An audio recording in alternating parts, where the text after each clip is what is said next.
ఉస్మానియా హాస్పిటల్ని రక్షించుకుందాం రండి అని పిలుపిస్తున్నటువంటి ఈ సభకు అధ్యక్షత వహిస్తున్న అన్న పాషం యాదన్న, వేదిక మీద ఉన్న పెద్దలు, దీనికి విచ్చేసినటువంటి మిత్రులు, మీడియా మిత్రులు అందరికీ ఉద్యమాభినందనలు.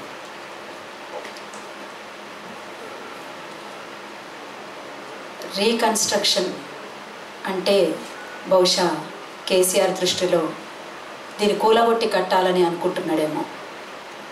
తెలంగాణ పునర్నిర్మాణం అని మనము తెలంగాణ రాష్ట్రం వచ్చి నుంచి కూడా మనం అనుకుంటున్నాం. మన అర్థం ఏంటంటే మూసేసిన కంపెనీలు తెరిపియాలని, ఇక్కడ ఉన్నటువంటి భూములన్నీ కూడా పేదలకు దళితులకు దక్కాలని, వనరులు ఇక్కడ ప్రజలకు చెందాలని, వాటిని కాపాడుకుని వాటిని ప్రజలకు చెందేలా చేయాలని, దీన్ని మనం తెలంగాణ పునర్నిర్మాణం, తెలంగాణ నవనిర్మాణం అన్నాం. కానీ ఆయన దృష్టిలో రీకన్స్ట్రక్షన్ అంటే తెలంగాణ లేకపోతే పునర్నిర్మాణం అంటే అన్నిటినీ కూలగొట్టి కట్టి పలానా అప్పుడు కేసీఆర్ ఇట్లా దీన్ని కట్టిండు, దీని పేరు ఉండాలి. ఇంతకుముందు వినయన్న మాట్లాడినట్టు, అంటే వినయన్న చాలా స్పష్టంగా చెప్పిండు. అంటే ఆయన పేరు నిలిచిపోవాలి అని అనుకుంటున్నాడేమో, కానీ ఇది తిక్క ఆలోచన. ఇంతకంటే తిక్క ఆలోచన ఇంకొకటి మరొకటి ఉండదు. ఇది మామూలుగా మంచిగా ఆలోచించే వాళ్ళ మాట అయితే కాదు. ఇది ఖచ్చితంగా ప్రతి ఒక్కరం కూడా దీని మీద స్పందించాల్సినటువంటి అవసరం ఉంది. పేదలకు వైద్యం అందించేటువంటి హాస్పిటల్ అది. ఒక వారసత్వ సంపదని కూలగొట్టాలనేటువంటి ఆలోచన మామూలులకు రాదు. వాస్తవంగా దాన్ని కాపాడుకుని దానికి మెరుగులు దిద్ది దాన్ని రక్షించుకునే దిశగా ఆలోచిస్తారు ఎవరన్నా. మాట్లాడితే వాస్తు అంటారు, మాట్లాడితే ఇది అంటారు, మాట్లాడితే ఇది అంటారు. నిజంగా కొంతమందిని ఒక టీంని పిలిపించి ఆ టీం తోటి అదేమన్నా పెచ్చులుడిపోయి లేకపోతే ఎక్కడికక్కడ కూలిపోయి శిథిలావస్థలో ఉండి ఏమైనా ఉన్నదా అని అంటే అట్లా కాదు. ఇంతకాలం దాన్ని పట్టించుకోకుండా ఉన్నటువంటి వాళ్ళకి కూలగొట్టాలనేటువంటి రైట్ ఎక్కడున్నది అని మనం అంతా ప్రశ్నించాల్సినటువంటి అవసరం ఉన్నది. ఎవరబ్బా సొత్తని కూలగొడతారు మీరు?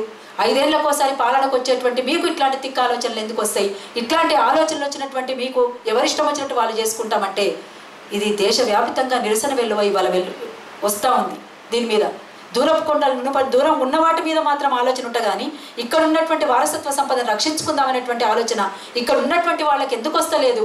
వాస్తవంగా ఇక్కడ అంతా కూడా కిక్కిరిసిపోయి ఉంటుందేమో అని నేను అనుకున్నా. అంటే కిక్కిరిసిపోయి ఉన్నంత మాత్రం ఇది సక్సెస్ అయిందని అని కాదు నా ఉద్దేశం. ఇక్కడ ఉన్నటువంటి వాళ్ళందరూ ఒక ఆలోచన శక్తితో ఇక్కడ ఉన్నారు అని నేను అనుకుంటున్నా. ఈ ఆలోచన మళ్ళా 100 మందికి 1000 మందికి కూడా స్ప్రెడ్ అయ్యేటువంటి అవకాశం ఉంటుంది. కానీ ఇవాళ ఎందుకు సోయి లేకుండా ఉన్నది ఈ పౌర సమాజం ఇక్కడంతా కూడా? ఇక్కడ ఉన్నటువంటి ఉస్మానియా హాస్పిటల్ని కూలగొట్టాలని అనుకుంటున్నప్పుడు, ఈ వారసత్వ సంపదను ఈ రకంగా చేయాలని అనుకుంటున్నప్పుడు నిజంగా ఫలక్నుమా ప్యాలెస్ని అట్లా చేయాలని అనుకున్నారా? లేకపోతే అక్కడ ఉన్నటువంటి తాజ్మహల్ని అదొక వారసత్వ సంపద దాన్ని కూలదోయాలని ఇట్లా అనుకుంటున్నారా? లేకపోతే ఇంకా ఈ రకమైనటువంటి కట్టడాలు చాలా అనేకం ఉన్నాయి. ఆ రకమైనటువంటి ఆలోచన లేకుండా దీన్ని కూలగొట్టాలనే ఆలోచన ఎందుకు వస్తున్నది? అంటే అన్నిటిని కూలగొట్టి ఏమైనా చేయాలని ఇట్లా అనుకుంటున్నారా? ఇది ఖచ్చితంగా ఇది సరైనటువంటి ఆలోచన విధానం కాదు. ఇది ఎవరికి తోచిన రీతిలో వాళ్ళు మాట్లాడతామంటే, ఎవరికి తోచిన రీతిలో వాళ్ళు పోతామనంటే ఊరుకునే సమస్య లేదు. ఇది ఖచ్చితంగా మనం అందరం కాపాడుకోవాల్సినటువంటి అవసరం ఉంది. ఇది ఎప్పుడో దానికి సంబంధించినటువంటి అంశంలో ఇది అందరం కూడా పెద్ద ఎత్తున దీనిపైన